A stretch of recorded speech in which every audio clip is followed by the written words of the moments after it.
આજે બનાવશું mix vegetable salad.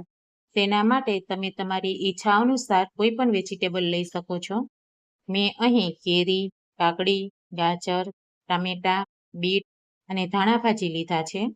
બધા જ વેજીટેબલનું કટિંગ કરી લેશું.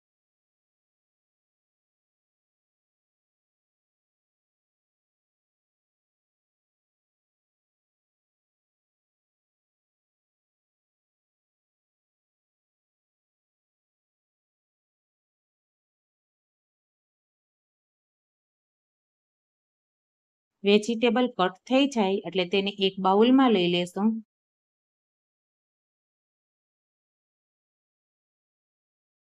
ત્યાર પછી તેમાં ચાટ મસાલો, મીઠું અને મરચું પાવડર નાખી તેને સારી રીતે મિક્સ કરી લેશું.